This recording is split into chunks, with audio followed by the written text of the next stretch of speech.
जय हिंद दोस्तों, आप सभी का स्वागत है एक बार फिर से आपके अपने YouTube चैनल यूनिक ज्ञान में। आज हम BA 5th semester history paper second का चैप्टर फर्स्ट देखेंगे, जिसमें हमें पढ़ना है सल्तनत काल में सामाजिक स्थिति। अर्थात सल्तनत काल जो था उसमें समाज के लोगों की स्थिति क्या थी, उसमें हिंदू समाज की स्थिति क्या थी, मुस्लिम समाज की स्थिति क्या थी और वहाँ की महिलाओं की क्या स्थिति थी, क्या क्या लोगों के लिए नियम थे और किसके साथ कैसा व्यवहार किया जाता था। इस चैप्टर में हम सभी बातों को देखेंगे। आपका जो हिस्ट्री पेपर सेकंड है उसकी क्लासेस स्टार्ट हो गई हैं, तो चैनल पर बने रहिए, चैनल को सब्सक्राइब करिए, क्योंकि आपका पूरा जो सिलेबस है यहाँ पर कराया जाएगा। आप कमेंट करके अवश्य बताइएगा कि आपका एग्ज़ाम कब है इस हिस्ट्री पेपर सेकंड का और आप किस यूनिवर्सिटी से हैं, जिससे आपकी वीडियोस आपके एग्ज़ाम होने तक कंप्लीट करा दी जाए। तो हम इसमें पढ़ेंगे सल्तनत काल के बारे में। जैसे कि किसी भी काल का, किसी भी वंश का हमें सामाजिक स्थिति या लोगों की स्थिति पढ़नी हो तो उस समाज के बारे में, उस काल के बारे में हमें थोड़ा सा जानकारी प्राप्त कर लेना चाहिए। जैसे हम सल्तनत काल की सामाजिक स्थिति पढ़ने यहाँ पर जा रहे हैं, जो कि हम पढ़ेंगे भी बहुत अच्छे तरीके से। यहाँ पर सबसे पहले हिंदू समाज की स्थिति क्या थी दिल्ली सल्तनत काल में, उसको हम देखेंगे। इससे पहले हम क्या देखेंगे, इससे पहले हम आपको बता दें, यहाँ पर आपको बताया जाएगा दिल्ली सल्तनत में कितने वंश रहे हैं, उनके वंशों के बारे में जान लीजिए। पहला आप ऐसे याद कर लीजिए, GKTSL, ये 5 वंश रहे थे। गुलाम वंश आपके और खिलजी वंश, तुगलक वंश, सैयद वंश और लोदी वंश, ये 5 वंश रहे थे। गुलाम वंश जो था 1206 से 1290 AD तक था और खिलजी वंश जो था 1290 से 1320 AD तक था। और तुगलक वंश की बात करें तो वह 1320 से 1414 AD तक था। सैयद वंश की बात करें तो 1414 से 1451 AD तक था। और लोदी वंश की बात करें तो वह 1451 से 1526 AD तक था।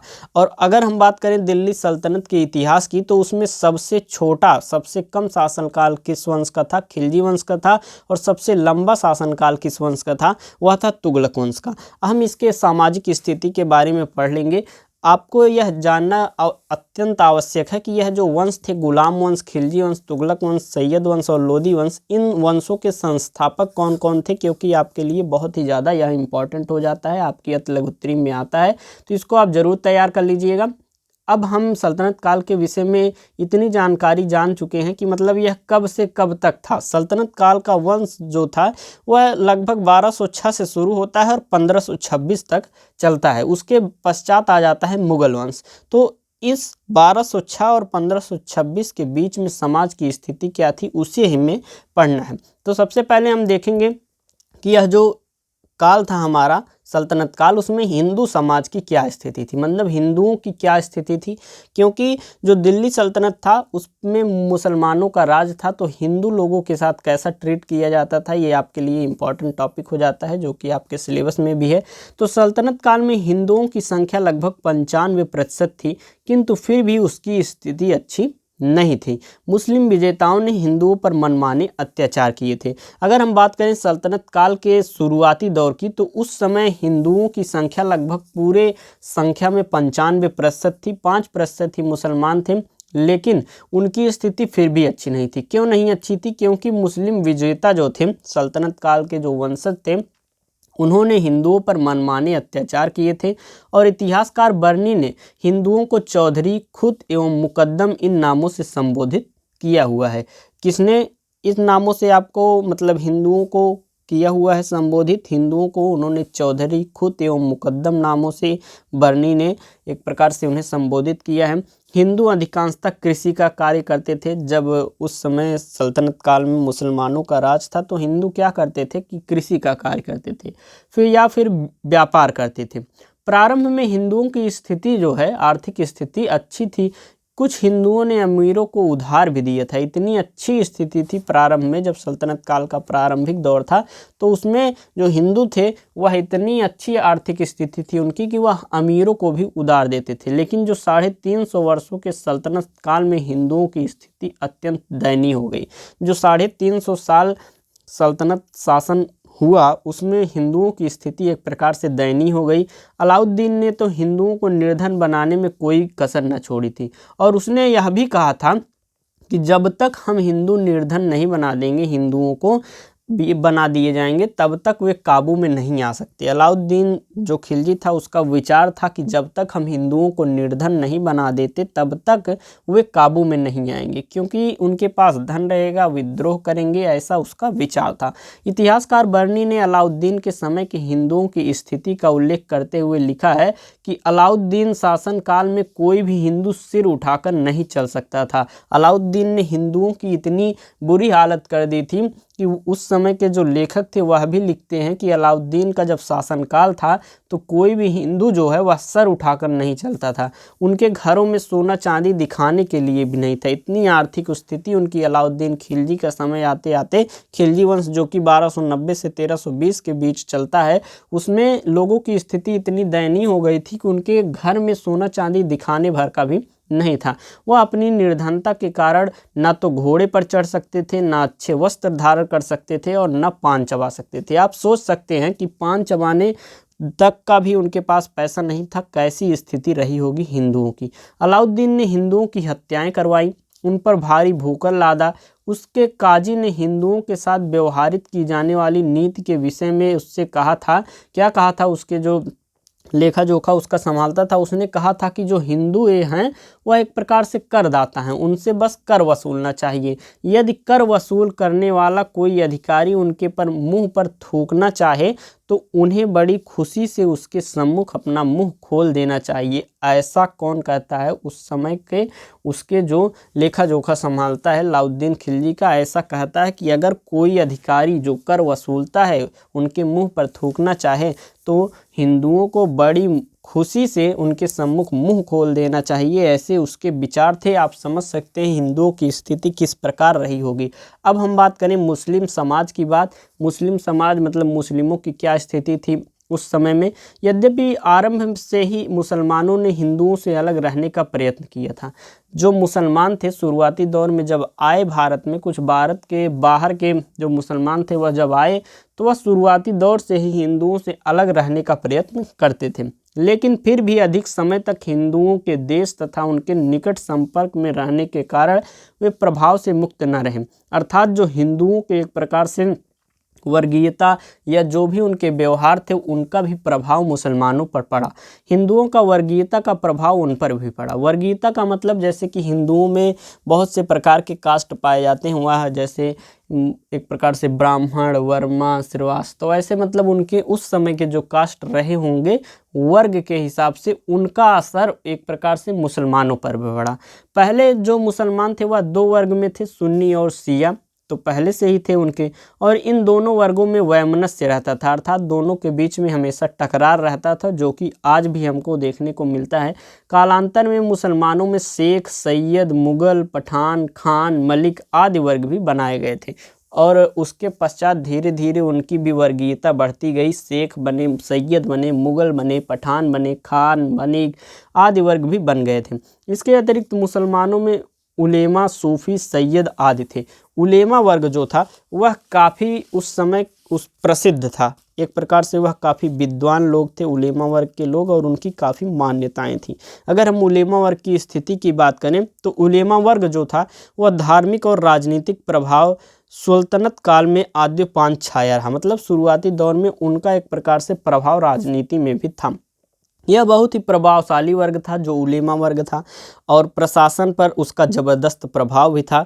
न्याय और धर्म के ऊंचे पदों पर नियुक्त होने के साथ ही साथ वे बहुत कुछ प्रशासनिक नीतियों का निर्धारण और संचालन भी करते थे। आगे चलकर क्या होता है कि जो मुस्लिम शासक होते हैं वह उलेमा वर्गों को राजनीति से दूर रखने लगते हैं, क्योंकि उनको उनकी विद्वता जो थी उससे डाउट हो गया था कहीं ये हमारे शासन के लिए एक प्रकार से खतरनाक न साबित हो।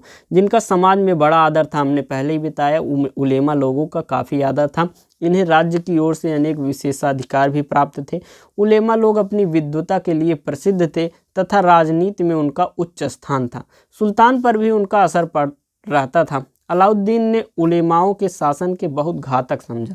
अलाउद्दीन ने उलेमाओं जो थे वह जो विद्वान लोग थे उनको अपनी शासन के लिए बहुत घातक समझा, इसलिए इन्हें राजनीति से हमेशा अलाउद्दीन ने दूर रखा। मुहम्मद तुगलक ने भी उनके प्रभाव पर नियंत्रण रखा।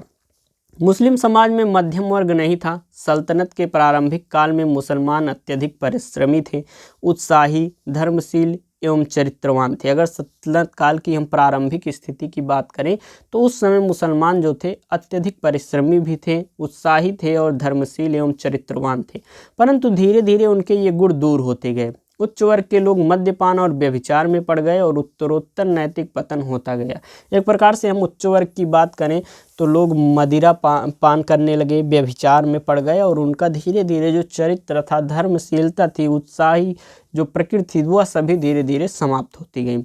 अमीरों एवं सुल्तानों के हरेम में अनेक स्त्रियां रहने लगी, बहुत सी स्त्रियां उनके हरम में रहने लगी और तलाक और वैवाहिक संबंध विच्छेद बहुत अधिक संख्या में होने लगा। ऐसा मुसलमानों में ही था कि तलाक हो जाता था और बहुविवाह की जो एक प्रकार से थी उनकी रीति, बहुविवाह मुसलमानों में ही थी।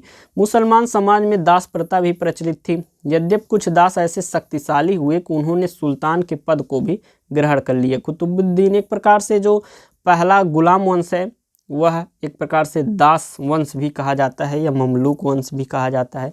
इल्तुतमिश एवं बलबन ऐसे ही शक्तिशाली शासक थे, परंतु आगे चलकर दास प्रथा के बड़े कुपरिणाम हुए और फिरोज तुगलक की मृत्यु के उपरांत यही साम्राज्य के पतन का कारण बन गए। मुस्लिम समाज के उलेमा तथा मुल्ला लोगों का राजनीति में सम्मिलित होना भी हितकर सिद्ध नहीं हुआ, क्योंकि इससे हिंदू संघर्ष को बढ़ावा मिला। हमने आपको पहले भी बताया था कि जो आपके सल्तनत काल के जितने भी पांचों वंश हमने आपको बताए GK TSL, जिसमें से आपको गुलाम वंश, खिलजी वंश, तुगलक वंश, सैयद वंश, लोदी वंश, आप कमेंट करके इनके संस्थापकों का नाम अगर आपको पता हो, ना पता हो तो खोज कर कमेंट में ज़रूर बताइएगा कि गुलाम वंश के संस्थापक कौन है। जिस वंश के आपके पता हो उसका कमेंट करके अवश्य बताइएगा। नेक्स्ट चैप्टर जल्दी चाहते हैं तो वह भी कमेंट करके आप अवश्य बताइएगा गुलाम वंश के संस्थापक कौन थे, खिलजी वंश के, तुगलक वंश के और सैयद वंश के और लोदी वंश के। इन सभी के संस्थापकों का नाम आप अवश्य कमेंट में हमें बताइएगा। मध्य युग में स्त्रियों की दशा पुरुषों की अपेक्षा अत्यंत निम्न थी। अगर हम स्त्रियों की बात करें, मध्य युग अर्थात जो हमारा सल्तनत काल था या मुगल काल था, उनमें स्त्रियों की दशा जो थी वह पुरुषों से अपेक्षा अत्यंत निम्न थी, अर्थात बहुत उनका सम्मान नहीं किया जाता था। मुस्लिम राज्य की स्थापना के बाद उनकी स्थिति निम्न होती चली गई और बेकार होती चली गई। इसका उनकी स्वतंत्रता, शिक्षा एवं पारिवारिक स्थिति पर बुरा प्रभाव पड़ा। एक प्रकार से उनकी शिक्षा रोक दी गई, कम लोगों को शिक्षा दी जाती थी। जो अमीर या जो एक प्रकार से शासक वर्ग में थे उन्हीं को शिक्षा प्रदान की जाती थी, निम्न वर्ग शिक्षा नहीं कर पाते थे प्राप्त। पारिवारिक स्थिति भी उनकी बुरी हो गई, क्योंकि उनके मुसलमानों में एक प्रकार से तलाक की प्रथा चल गई, दास प्रथा चल गई और फिर बहुविवाह। इन सभी स्थितियों से स्त्रियों की स्थिति खराब हो गई। मुस्लिम समाज में भी स्त्रियों की स्थिति संतोषजनक नहीं थी। उन पर इस्लामी नियमों की कठोरता से लागू किया जाता था, जिससे उनकी दशा भी दयनीय हो गई। अगर हम बात करें सल्तनत काल में दासों की क्या स्थिति थी, जो सल्तनत काल था एक प्रकार से उसमें दासों की बहुत ज़्यादा महत्वता थी। वह बहुत ज़्यादा दास रखने लगे थे। क्यों रखने लगे थे? मध्य युगीन भारत में दास प्रथा का बहुत जोर था। हिंदू समाज एवं मुस्लिम समाज दोनों में धनवान व्यक्तियों के यहाँ दास दासियाँ रहते थे। दास दासियों को रखने की मुख्य वजह यह थी कि धनवान लोगों का ज़्यादा से ज़्यादा समय भोग विलास में बीतता था और उन्हें एक प्रकार से अपने घर के कामों में समय नहीं मिलता था, जिस कारण उनके घर के कामों में समय नहीं मिल पाता था। वह ज़्यादा से ज़्यादा अपना जो समय था भोग विलास में, हरम में या अन्य पत्नी उनकी जो थी उनके साथ बिताते थे और उनको एक प्रकार से काम के लिए समय नहीं मिल पाता था। तो इसीलिए वह दास हर एक कार्य के लिए दास रखते थे। मध्य युग में दासों की हाट लगती थी। एक प्रकार से दास भी उसी प्रकार बिकते थे जिस प्रकार पशु पक्षी बिकते थे। अगर हम सल्तनत युग में दास के प्रकार की बात करें तो लगभग 4 प्रकार के दास होते थे। युद्धबंदी दास, कृत दास, आत्मविक्रेता दास, लब्ध दास। ये 2 दास जिसमें से बहुत ज़्यादा चल रहे थे। युद्धबंदी, जैसे युद्ध कोई जीत ले, सल्तनत काल वाले या उनके शासक जो भी युद्ध जीत जाते थे तो जिसे हराते थे वहाँ के लोगों को दास बनाकर लाते थे, अपने यहाँ कार्य कराते थे। और कुछ आत्मविक्रेता भी थे जिनके घर की आर्थिक स्थिति बहुत खराब थी। वह अपने आप को या कुछ लोग अपने बेटे को या बेटी को बेच देते थे, विक्रय कर देते थे। जो कि दास खरीद लिए जाते थे और इनका एक प्रकार से हर एक कार्य में प्रयोग किया जाता था। तो ये था आपका सामाजिक स्थिति। आगे आपके चैप्टर हैं जिसमें आपको पढ़ना भी है कि जो सल्तनत काल है उसमें महिलाओं की स्थिति क्या थी, स्त्रियों की स्थिति क्या थी, हिंदू स्त्रियों की स्थिति क्या थी। आगे आपको बहुत कुछ पढ़ना है। आपका सिलेबस ही क्योंकि है कि सामाजिक और सांस्कृतिक एवं आर्थिक इतिहास मध्यकालीन भारत का, तो 1200 से 1700 ईस्वी तक हम इसको बहुत ही अच्छे तरीके से जल्दी आपका ये जो सिलेबस है कंप्लीट करेंगे।